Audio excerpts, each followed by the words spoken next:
आज का जो सेशन है जी वो 3 हिस्सों पे कंसिस्ट ऑफ होगा। सबसे पहले हम टैक्स इनकम टैक्स के कुछ इश्यूज हैं वो शेयर करेंगे।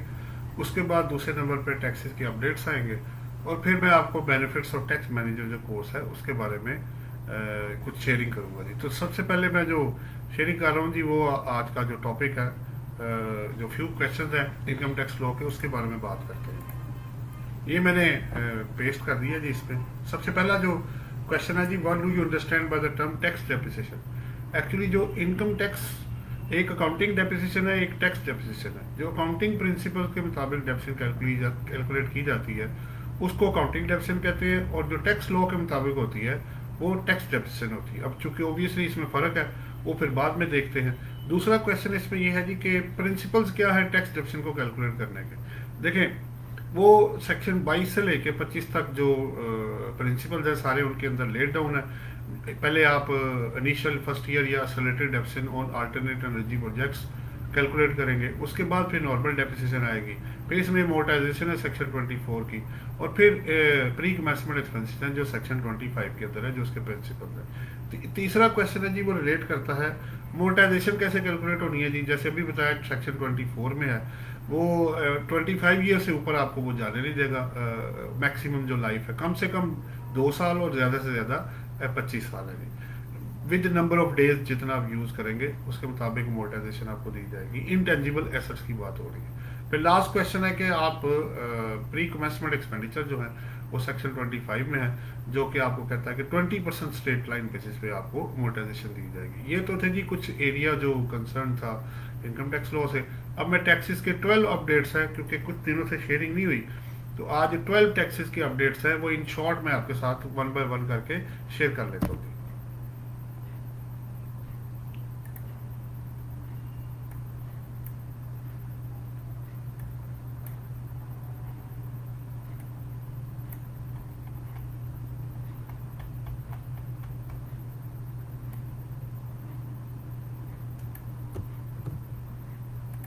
जी जनाब, ये सबसे आज का जो पहला अपडेट है जी टैक्सेस का जी। इसमें बेसिकली सजेशन ये आई है कि जो 5% कस्टम ड्यूटी है ऑन स्टील प्रोडक्ट्स पे वो एबॉलिश कर दी जाए, क्योंकि वो मैन्युफैक्चरिंग इंफ्रास्ट्रक्चर और कंस्ट्रक्शन में और काफ़ी जगहों पे वो यूज़ होता है। तो उससे फ़ायदा ये होगा कॉस्ट ऑफ डूइंग बिजनेस जो होगा वो कम हो जाएगा, और इस इंडस्ट्री को बूस्ट अप करने के लिए और सपोर्ट करने के लिए काफ़ी जो है वो हेल्पफुल होगा। अब देखना ये है कि किस एक्शन तक ये इसको जो है FBR वो एक्सेप्ट करता है और इस पर इम्प्लीमेंटेशन होती है। ठीक, ये पहला टैक्सेस का अपडेट। मैं दूसरे टैक्सेस अपडेट की तरफ जा रहा हूँ।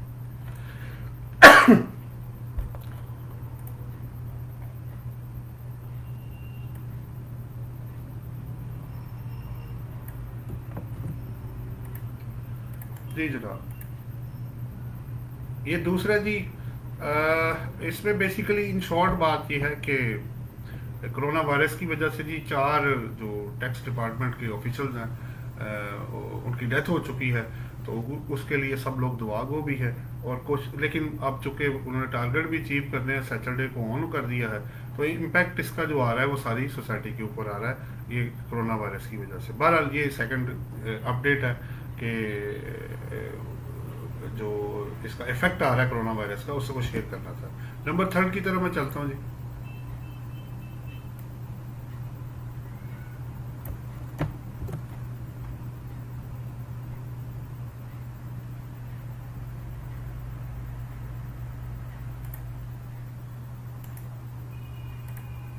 जी, ये थर्ड टैक्सेस का अपडेट है जी। इसके मुताबिक सजेशन अब ये आ रही है कि टैक्स ऑफिशियल्स की जो पावर है ना जी, वो selection of select income tax return for audit purpose के लिए 122 के अंदर या 177 के अंदर वो कह रहे हैं जी, सजेशन ये आ रही है कि इसको ख़त्म कर दिया जाए।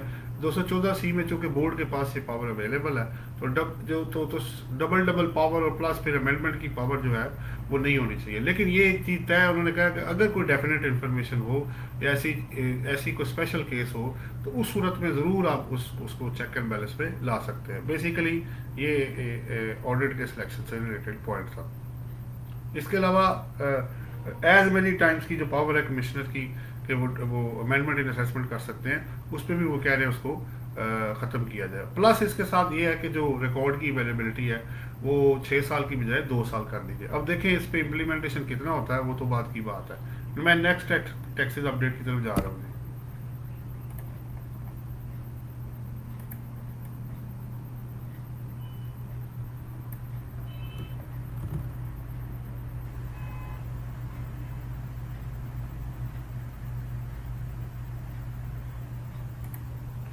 जी जनाब, ये आपके सामने कुछ सजेशन है जी। फिर एक दफ़ा पहले तो इशू ये आ रहा है कि गवर्नमेंट डिपार्टमेंट्स के पास जब टैक्सेस की डिडक्शन होती है तो वो या तो चेक जमा करवाते हैं या आपको सर्टिफिकेट दे देते हैं। अब ऑनलाइन उसकी वेरिफिकेशन करना बहुत मुश्किल हो जाता है। तो रिक्वेस्ट ये आ रही है कि जनाब ये जो उनको भी या तो ऑनलाइन जो चलान निकाले जाएं, और उसकी चूँकि वो रजिस्टर्ड नहीं होते तो उसकी उसकी पेमेंट की वेरिफिकेशन में बड़ी प्रॉब्लम हो रही है, जिसकी वजह से डिमांड्स भी लोगों की तरफ क्रिएट हो जाती है।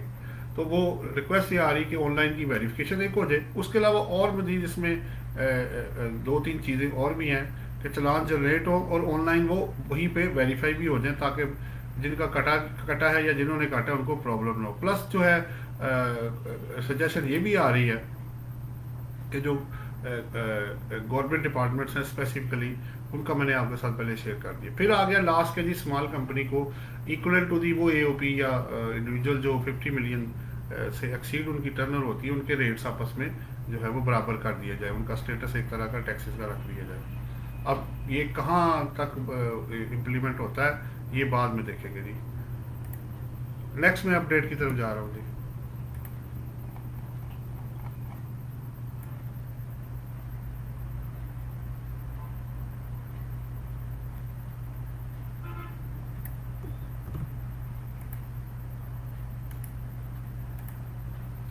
ये बड़ी इंपॉर्टेंट है जी सजेशन। इसमें बेसिकली उन्होंने कहा सीएनआईसी जो है ना वो मैंडेटरी कर दे मूवेबल और इमूवेबल प्रॉपर्टी के लिए। देखिए ऑलरेडी जो 75A सेक्शन है वो कहता है कि अगर आप 50 लाख से ज़्यादा इमूवेबल प्रॉपर्टी और 10 लाख से ज़्यादा अगर अदर देन इमूवेबल यानी मूवेबल या जो भी इसमें बाकी रह जाता है वो उसके लिए आप 10 लाख से ज़्यादा लेंगे तो वो पेमेंट थ्रू क्रॉस चेक या बैंकिंग चैनल के थ्रू होगी, प्लस उसमें पेनल्टी और प्लस जो भी प्रोसिक्यूशन है वो अपनी जगह पे। अब यहाँ सीएनआईसी अगर आप लाजमी कर देंगे तो वो कहते हैं नेट बढ़ाने में और चेक एंड बैलेंस करने में, क्योंकि नादरा है अदर डिपार्टमेंट्स हैं उनसे बंदे को चेक एंड बैलेंस में लाना बड़ा आसान हो जाएगा। तो वो अब देखते हैं कि इसमें किस हद तक ये सजेशन इसमें आती है। उसके अलावा उन्होंने एक दो और भी सजेशन दिए हैं कि जो 111(4) में फॉरेन रेमिटेंस है वो सिर्फ पर्सनल यूज़ नहीं बल्कि वो बैलेंसिंग मॉडर्नाइजेशन एंड रिप्लेसमेंट जिसे BMI कहते हैं उसके लिए वो पैसा जो है ना टू डेट एक्शन होना चाहिए 50 लाख की लिमिट के साथ। और आखिरी फिर इसमें जो है वो ये है कि 114 जो सेक्शन है उसकी इम्प्लीमेंटेशन इफेक्टिवली होनी चाहिए ताकि लोग रिटर्न फाइल करें। और लास्ट में इसमें उन्होंने ये कहा कि जो जुरिस्डिक्शन है वो एटलीस्ट एक बंदे के पास 5 साल तक रहनी चाहिए एक्सेप्ट LTU और CRTO को निकाल के। जी मैं नेक्स्ट अपडेट की तरफ जा रहा हूँ।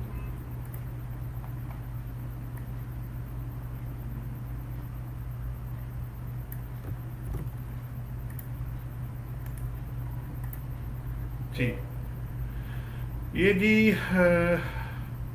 ये एक पिछले से मिलता जुलता है जी, वही वो जो कोरोना वायरस की वजह से डेथ का ये वो वाला केस है। और अब चूंकि टारगेट अचीव करने हैं 11 जून से लेकर 30 जून तक, तो उन्होंने सैटरडे भी उन्होंने टैक्स ऑफिस को ऑन कर दिए, इवन कि ये कोरोना वायरस और डेथ का इशू जो आया हुआ है। बहरहाल ये तो एक सजेशन है जी, इस पर देखते हैं क्या होता है। आगे चलते हैं जी।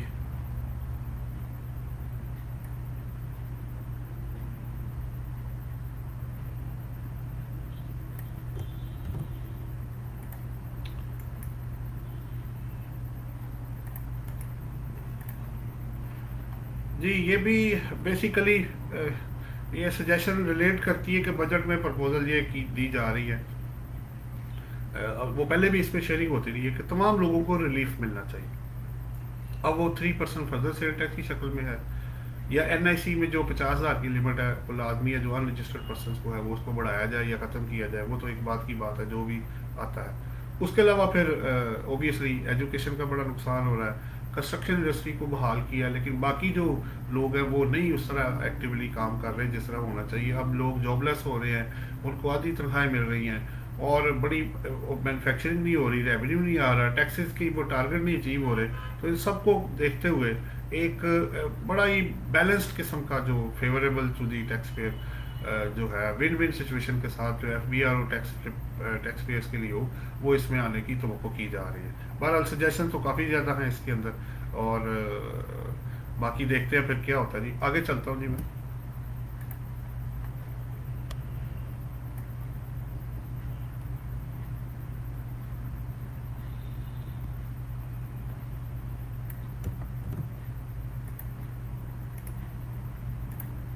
जी, ये भी बड़ा इम्पोर्टेंट है जी। हफीज शेख साहब जो है, उन्होंने ये कहा है कि जो बजट है बेसिकली वो रिलीफ बजट के तौर पे प्रेजेंट होगा। तो ये काफ़ी जो लोग सजेशन दे रहे हैं उसी से मिलता जुलता है। वो कोशिश भी कर रहे हैं कि आप लोगों को रिलीफ वाला जो बजट है वो इसमें दिया जाए, ताकि लोग इसमें ओबियसली सर्वाइव करेंगे, अपने लिए कुछ कमाएंगे, उसमें जो बचेगा वो ओबियसली उसमें से कुछ फिर बंदा टैक्सेस में की मद में भी पे कर देता है। तो ये इसके अंदर मजीद जो है वो टैक्सेस की अपडेट है। फर्दर मैं आगे चलता हूँ जी।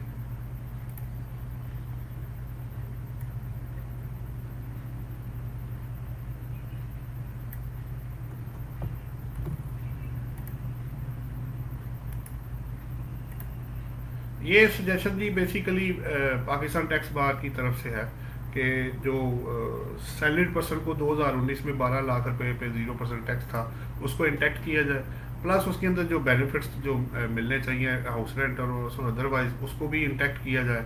ठीक है, ये सजेशन है 12। और उसके बाद जो अलाउंसेस का क्रेडिट है, फिर उसके बाद इसमें जो नेक्स्ट है कि जो ज़्यादा इनकम वाले हैं वो ज़्यादा टैक्स पे करते हैं, लेकिन वो कह रहे हैं कि जो बिजनेसमैन है वो एज़ कम्पेयर टू सैलरीड के वो कम पे कर रहे हैं, इधर ज़्यादा पे हो रहा है हाई रेट में जाके। और आखिरी ये है कि जो एम्प्लॉय टू एम्प्लॉय लोन है, इंटरेस्ट फ्री लोन जो जिस पे टैक्स नहीं होता, उसकी लिमिट वो कह रहे हैं 10 लाख से बढ़ा के 30 लाख की जाए। जी मैं आगे चलता हूँ जी।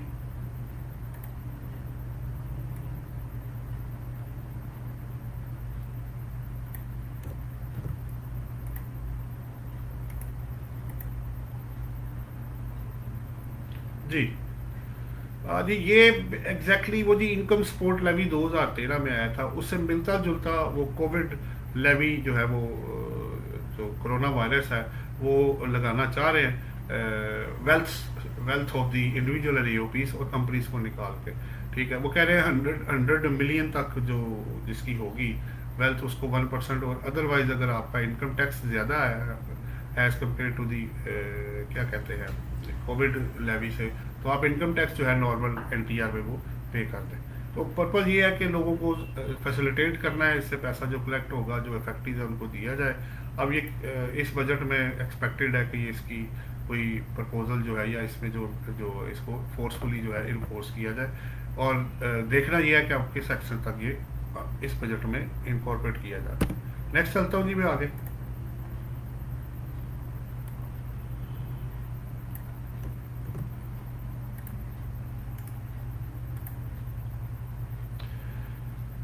इन्होंने बेसिकली जी एफपीआर ने एक बनाया, आपको पता है कि उसमें इंफॉर्मेशन टैक्स की इंफॉर्मेशन को प्रोसेस करने का जो स्पेशलिस्ट बंदे रखेंगे उसमें एक्सपर्ट आईटी के और अदरवाइज, तो वो उन्होंने पेंडिंग कर दिया जी 30 जून तक। उसके बाद वो जो इंफॉर्मेशन लोगों से ली जाएगी उसको वो कैसे यूज़ करेंगे वो फिलहाल पेंडिंग किया जी। मैं आगे चलता हूँ जी। लास्ट आज का जो अमेंडमेंट है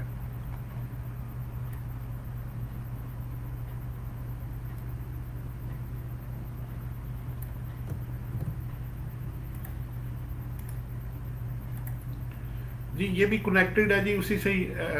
ऑर्डर जो जो examination of tax payer information है उसको उन्होंने पेंडिंग कर दिया है। उस पर 30 जून के बाद देखेंगे कि लोगों की जो इन्फॉर्मेशन आती है उसको कैसे फ्लो चार्ट में अदरवाइज या कैसे टेक्निकली उसको हैंडल करना है। ये तो जी आज के जो टैक्सेस के अपडेट्स। अब मैं आगे चल रहा हूँ जी। हमारा जो टैक्स मैनेजर का कोर्स है उसके बेनिफिट्स के बारे में बात कर लेते हैं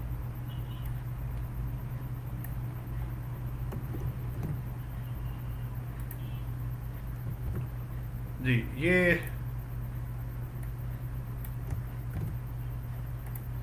टैक्सेस के बेनिफिट्स ये आपके सामने है। ये मैं हर वीडियो में लोगों को बता रहा हूँ जी, इसमें टैक्स मैनेजर का कोर्स है, काफ़ी अर्से से हमने शुरू किया हुआ है। इसमें हमारा एडमिशन फ्री है जी, सिक्योरिटी डिपॉजिट कोई नहीं है, ऑनलाइन क्लासेस भी हैं, फिजिकल भी हैं, तो SOPs को यूज़ करते हुए जो गवर्नमेंट ऑफ पाकिस्तान ने अनाउंस की हैं। इसमें हम मटेरियल फ्री देते हैं जी, किताब फ्री देते हैं, स्लाइड्स देते हैं। क्वेश्चन आंसर सेशन बड़ा इंपॉर्टेंट होता है जी हमारे इसके अंदर, क्योंकि प्रैक्टिकल लोग हैं सारे, कोई जॉब कर रहा है, कोई प्रैक्टिस कर रहा है, कोई प्रैक्टिस मतलब तो कोई टीचर है, कोई अदरवाइज स्टूडेंट है, तो सारे लोग इसमें अवेलेबल है हमारे पास। अल्लाह के फजल करम से मेल फीमेल सारे लोग इसमें हमारे साथ एसोसिएट है। और उसमें क्वेश्चन आंसर सेशन जैसे मैंने कहा बड़ा इंपॉर्टेंट है। प्लस इसके अंदर हमने आसान लैंग्वेज यूज़ की है, इजी लैंग्वेज हमने यूज़ की है।